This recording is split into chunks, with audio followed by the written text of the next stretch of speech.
기도하시겠습니다.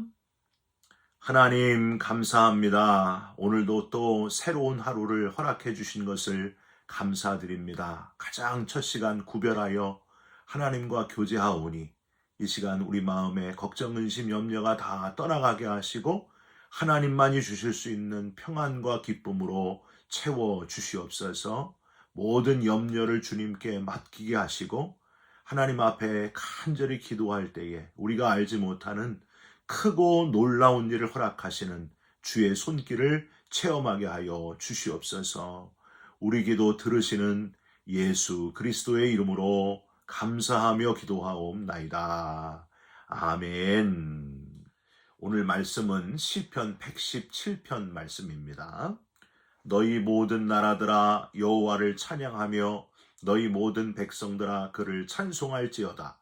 우리에게 향하신 여호와의 인자하심이 크시고 여호와의 진실하심이 영원함이로다. 할렐루야. 아멘. 오늘은 시편 117편 말씀으로 두 절의 시편 무한한 사랑의 파도라는 제목의 말씀을 함께 나누고 기도하는 시간을 갖겠습니다. 우리에게 향하신 여호와의 인자하심이 길고 길도다 기시도다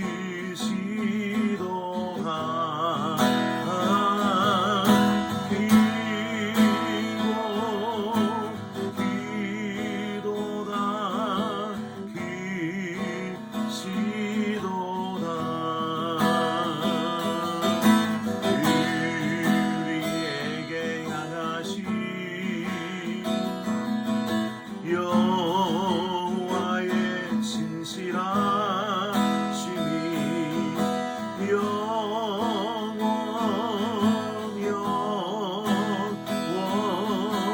영원하시도다.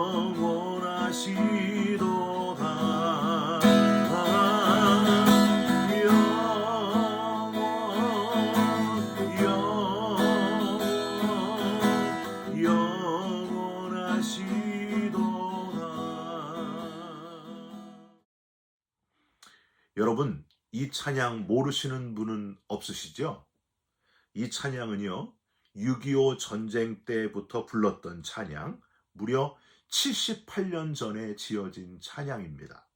저희 어머님과 장모님과 장인어른이 모두 다 47년생이신데 바로 1947년에 유재헌 목사님이 발간한 복음성가 가사집에서 처음 불려졌던 찬양이 바로 이 찬양입니다. 참 엄청난 역사를 가지고 있지 않습니까? 우리에게 향하신 여호와의 인자하심이 크고 크도다. 우리에게 향하신 여호와의 진실하심이 영원하시도다. 아무리 세월이 흘러도 우리에게 향하신 여호와의 인자하심이 크시고 진실하심이 영원하심을 믿으시고 변함없이 하나님을 찬양하면서 살아가시기를 주님의 이름으로 축원드립니다. 가수 조영남 씨는요, 주례사를 짧게 해서 딱 한 문장, 나처럼 살지 마, 끝! 이렇게 해가지고 유명해졌는데요. 저도 설교를 짧게 하려고 항상 노력하고 있습니다. 그래서인지 설교 짧게 해서 많은 분들이 칭찬해 주시곤 합니다. 지난 여름 GMC 한미연회 도미니카 공화국 선교할 때도 목사님들이 아침 저녁으로 예배 때마다 말씀을 전하시는데 너무너무 길더라고요. 180명이 그 더운 지역에서 선교하기도 힘든데 왜 그렇게 아침 저녁으로 설교를 길게 하시는지 설교 시간에 눈 감고 주님 만나러 가시는 분들이 참 많더라고요.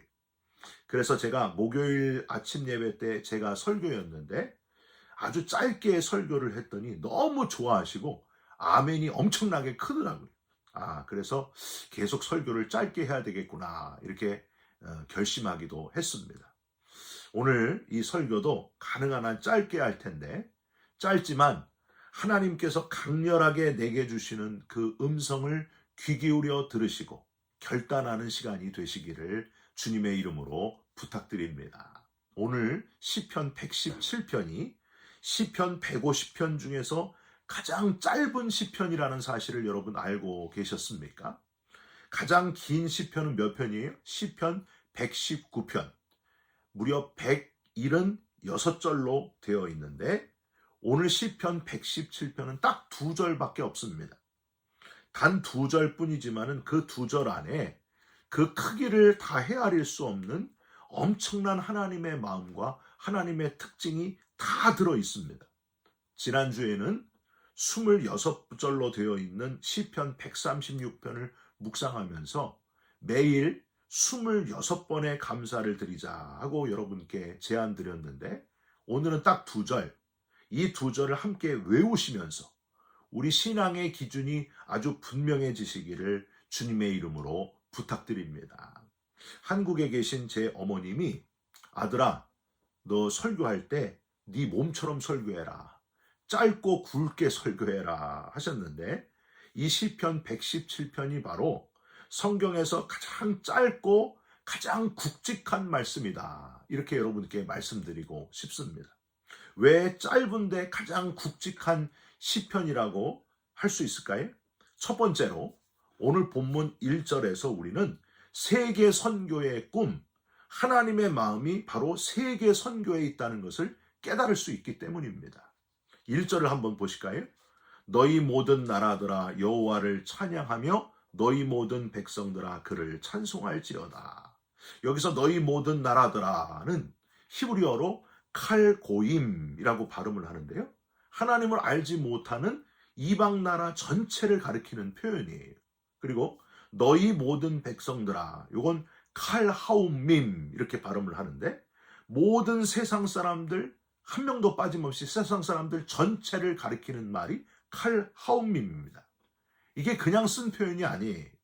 칼고임, 하나님은 택함 받은 이스라엘 백성들만 사랑하시는 게 아니고 이방인들도 모든 이방인들도 다 사랑하셔서 그들 또한 구원받기를 원하신다. 이방인들에게도 높임 받으시고 구원받은 것 때문에 찬양받기를 원하신다. 그리고 더 자세히는 칼하움밈, 하나님이 만드신 세상 인류, 모든 인류 전체가 한 사람도 빠짐없이 다 함께 창조주 하나님, 그 하나님께서 베푸신 구원의 은혜에 감사하면서 하나님께 찬송하기를 바라신다. 여러분, 이게 바로 하나님의 마음이라고 하는 거예요.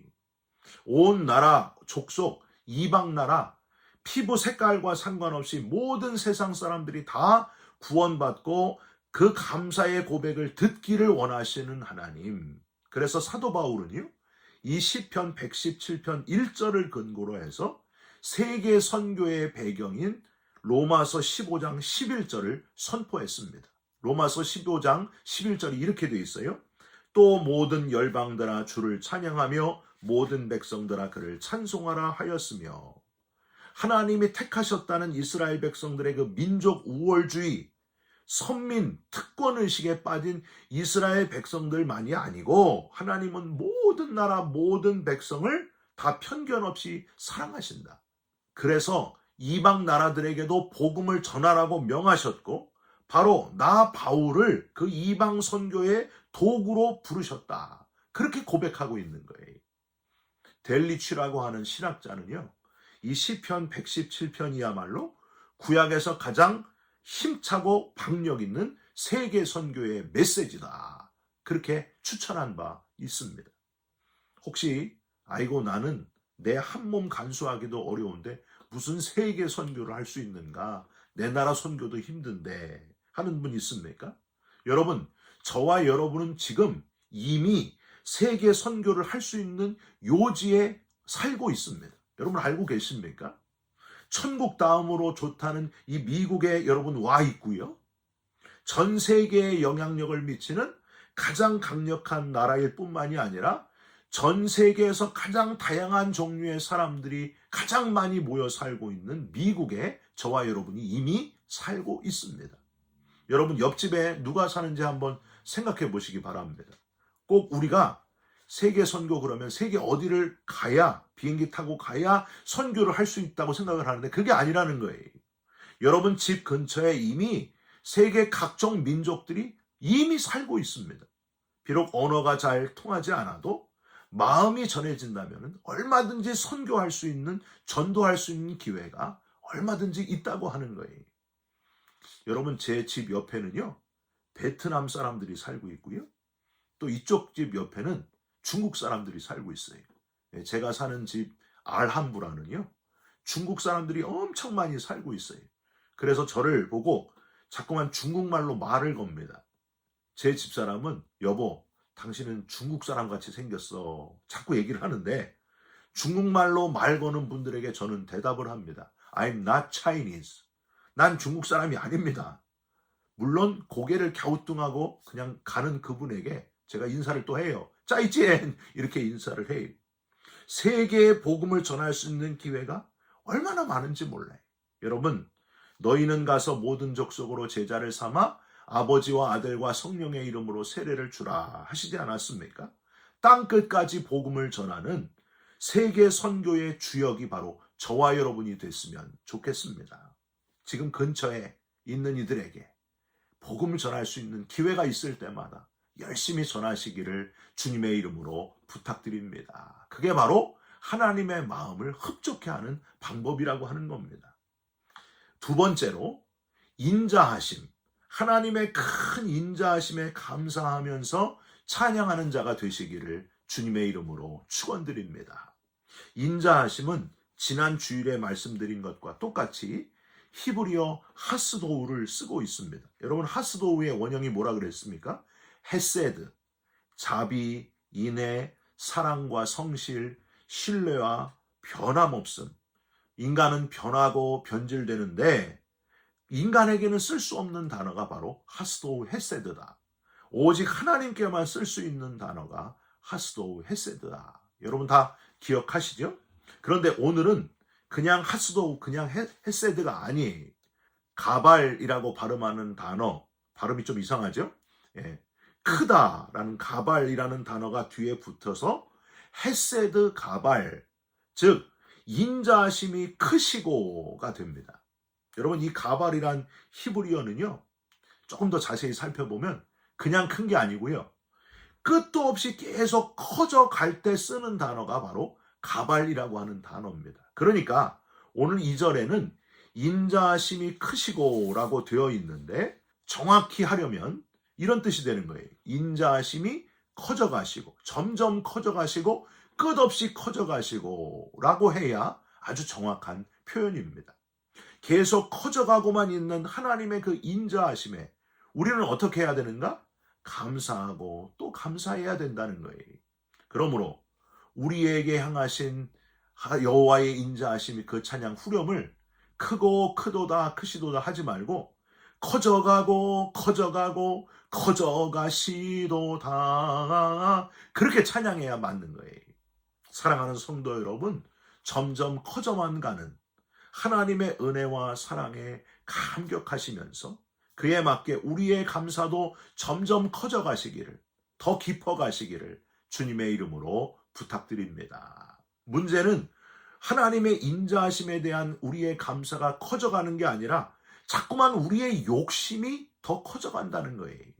욕심이 잉태한 즉 죄를 낳고 죄가 장성한 즉 사망을 낳느니라 하신 말씀 그대로 왜 우리의 욕심은 그렇게 끝이 없는지, 여러분 과연 욕심의 끝이 있을까요?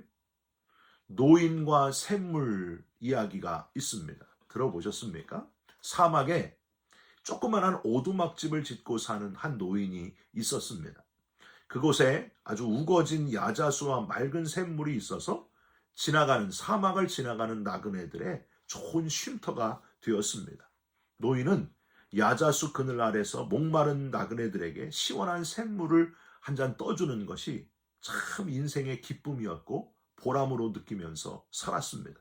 그런데 언젠가부터 나그네들이 물을 한 잔 마시고는 너무 감사해서 몇 푼의 동전을 주는 거예요.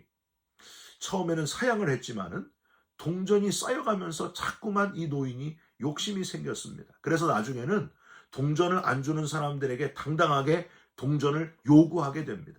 노인은 물을 제공하면서 더 많은 돈을 벌기 위해서 샘터를 최신 시설로 바꾸게 됩니다. 그러나 어찌된 일인지 샘물이 점점 줄어들고 말았습니다. 여러분 왜였을까요? 주변의 야자수가 샘물을 빨아들인다고 생각했던, 그래서 야자수를 노인이 모두 베어버린 게 원인이었습니다. 얼마 후에는 야자수 그늘 다 이제 없어져 버리고 샘물은 완전히 다 말라버리게 되었다 하는 이야기입니다. 노인은 뜨거운 햇볕을 견디지 못하고 결국 세상을 떠나고 말았다 하는 슬픈 이야기입니다. 사랑하는 성도 여러분, 지금 있는 것에 자족하면서 사시기를 주님의 이름으로 부탁드립니다. 더 욕심내지 마시기를 부탁드립니다. 작년에도 이 자족하는 감사의 글을 추수감사주일 한 주 전에 함께 읽으면서 우리가 함께 묵상했는데, 오늘도 추수감사주일 한 주 전이기 때문에 다시 한번 이 묵상하면서 은혜를 나누려고 합니다. 여러분, 감사의 글, 자족하는 글 여러분께 들려드립니다. 10대 자녀가 반항을 하면 그건 아이가 거리에서 방황하지 않고 집에 잘 있다는 것이고, 지불해야 될 세금이 있다면 그건 나에게 직장이 있다는 것이고, 파티를 하고 나서 치워야 할 게 너무 많다면 그건 친구들과 아주 즐거운 시간을 잘 보냈다는 것이고, 옷이 몸에 좀 낀다면, 저는 자주 껴요. 그건 잘 먹고 잘 살고 있다는 것이고, 깎아야 할 잔디, 닦아야 할 유리창, 고쳐야 될 하수구가 있다면 그건 나에게 집이 있다는 것이고, 정부에 대한 불평불만의 소리가 많이 들리면 그건 언론의 자유가 있다는 것이고, 주차장 맨 끝 먼 곳에 겨우 자리가 하나 있다면 그건 내가 걸을 수 있고 차도 있다는 것이고, 냉난방비가 너무 많이 나왔다면 그건 내가 시원하고 혹은 따뜻하게 잘 살고 있다는 것이고, 교회에서 뒷자리 아줌마의 엉터리 성가가 영 거슬리면 그건 내가 들을 수 있다는 것이고, 세탁하고 다림질해야 할 일이 산더미라면 그건 나에게 입을 옷이 많다는 것이고, 온몸이 뻐근하고 피곤하다면 그건 내가 열심히 일했다는 것이고, 이른 새벽에 시끄러운 알람 소리에 깼다면 그건 내가 지금 살아있다는 것입니다. 여러분, 너무나 감사한 자족의 고백 아닙니까? 빌립보서 4장 11절에 바울은 이렇게 고백합니다. 내가 궁핍함으로 말하는 것이 아니라 어떠한 형편에든지 나는 자족하기를 배웠노니, 욕심에 이끌려 채워지지 않는 목마름에 휩쓸리지 마시고 하나님의 인자하심을 기억하면서 크고 크시도다 점점 커져만 가시는도다, 그 인자하심에 감사하면서 감사가 넘치는 삶, 자족하는 삶을 살아가시기를 주님의 이름으로 축원드립니다. 마지막으로 성실하심, 하나님의 영원한 진실하심에 감사하면서 찬양하시기를 부탁드립니다. 2절 끝에 시인은 시편 117편을 어떻게 마무리하고 있습니까? 여호와의 진실하심이 영원함이로다. 여기 진실하심이라는 단어, 히브리어로 위메트라고 발음하는 단어인데요, 이건 확증하다, 지지하다라는 뜻의 아만이란 단어에서 파생된 단어입니다. 이 아만은 성경 또 어디에 나올까요? 창세기 24장 27절에 나와요. 아브라함의 종이었던 엘리에셀이 주인 아들 이삭의 아내감을 찾으러 갔을 때에 리브간을 만나가지고 이 아만이라고 하는 단어를 쓰면서 하나님을 표현하고 있습니다. 이렇게 표현해요. 이르되 나의 주인 아브라함의 하나님 여호와를 찬송하나이다. 나의 주인에게 주의 사랑과 성실을 그치지 아니하였사오며. 주의 사랑과 성실을, 여러분 이게 무슨 표현일까요? 하나님은 약속하신 것을 약속하신 대로 확고히 이루신다 하는 표현입니다. 아브라함에게 약속하신 대로, 기도한 대로 순적히 이삭의 아내를 만나게 하셨다 하는 고백이, 약속하신 대로 변함없이 정확하게 이루어 주시는 하나님, 진실하신 하나님, 그 진실하심이란 단어와 영원함이란 단어가 만나서 하나님은 약속을 이루시되 영원까지 이루신다. 사람은 변하는데 하나님은 변하지 않으신다. 언제까지? 죽음 이후까지. 우리가 가늠할 수 없는 시간의 끝 영원에 이르기까지 하나님은 변하시지 않는 진실하신 분이시고 약속을 이루시는 분이시다. 할렐루야. 여호와의 진실하심이 영원함이로다. 풀은 마르고 꽃은 시드나 하나님의 말씀은 영원히 서리라. 여러분 이사야 40장 8절 말씀이죠. 그 확고하신 하나님의 말씀, 하나님의 약속이 그대로 이루어진 최고의 사건이 바로 십자가에서 독생자, 하나뿐인 아들 독생자 예수 그리스도를 죽게 하심으로 저와 여러분을 살려내신, 건져내신, 구원하신 최고의 사건 아닙니까? 약속하신 대로 그대로 구원을 이루어 주셨다 하는 거예요. 그것뿐만이 아닙니다. 죽으신 지 사흘 만에 죽음을 이기시고 부활하신 것도 약속하신 것이고 이루어 주신 겁니다. 여러분, 거기서 끝일까요? 아니에요. 주님께서 다시 오신다고 하셨습니다. 다시 재림하실 주님, 이거야말로 가장 확실한 일이라고 하는 거예요. 재림하실 주님을 바라보면서, 다시 오실 주님을 확신하면서 가장 진실하신 영원하신 하나님을 높이고 감사하고 또 감사하는 삶을 살아가시기를, 평생 찬양하고 감사가 넘치시기를 주님의 이름으로 축원드립니다. 기도하겠습니다. 하나님, 하나님의 마음이 세계 선교에 있다는 사실을 잊지 않게 하여 주시옵소서. 우리 주위에 이미 있는 세계 모든 민족들에게 하나님 마음을 전하는 우리의 입술이 되게 하여 주시옵소서. 하나님의 인자하심이 크시고 더 커져 가십니다. 하나님의 진실하심이 영원하십니다. 평생 동안 찬양과 감사의 사람으로 살아가게 하여 주시옵소서. 감사하며 예수 그리스도의 이름으로 기도 올리옵나이다. 아멘. 하늘에 계신 우리 아버지여, 이름이 거룩히 여김을 받으시오며 나라가 임하시오며 뜻이 하늘에서 이루어진 것 같이 땅에서도 이루어지이다. 오늘 우리에게 일용할 양식을 주옵시고 우리가 우리에게 죄진 자를 사하여 준 것 같이 우리 죄를 사하여 주옵시고 우리를 시험에 들게 하지 마옵시고 다만 악에서 구하옵소서. 나라와 권세와 영광이 아버지께 영원히 있사옵나이다. 아멘.